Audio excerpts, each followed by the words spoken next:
తెలిసిందే కదండి, తనుజ గారు, సుమన్ శెట్టి గారు, ఇమానుయల్ గారు, మిగతా ఇద్దరు అనేది కొంచెం కష్టం. చూద్దాం. దువ్వాడు మాది నేనేం చెప్పనండి, ఆ ఇద్దరిని మాత్రం చూద్దాం. టాప్ 3 మాత్రం చెప్పగలుగుతా, టాప్ 5 చెప్పలేను. వన్స్ అమర్దీప్ అలాగే అర్జున్ వచ్చిన తర్వాత హౌస్ అంతా ఎలా అనిపిస్తుంది అండి? చాలా ఫన్ చేశారు. అట్ ది సేమ్ టైం ఎవరు ఏం చేస్తున్నారు అనేది కూడా ఇండైరెక్ట్ చెప్పారు. దాన్ని మనం బాగా గమనించినట్లయితే బాగా చెప్పారు.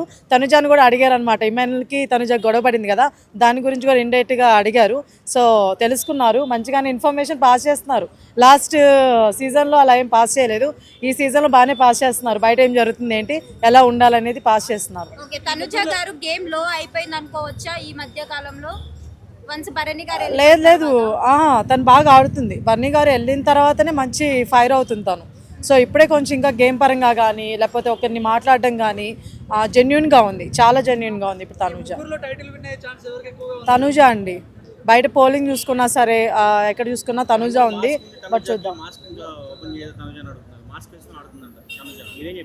తను మాస్క్ ఏం లేదండి, కాకపోతే చిన్నపిల్లల మైండ్ సెట్ ఉంటుంది కదా, కొంచెం ఆ టైప్ ఉందండి తనకి. మనం కూడా అప్పుడప్పుడు చైల్డిష్గా బిహేవ్ చేస్తుంటాము.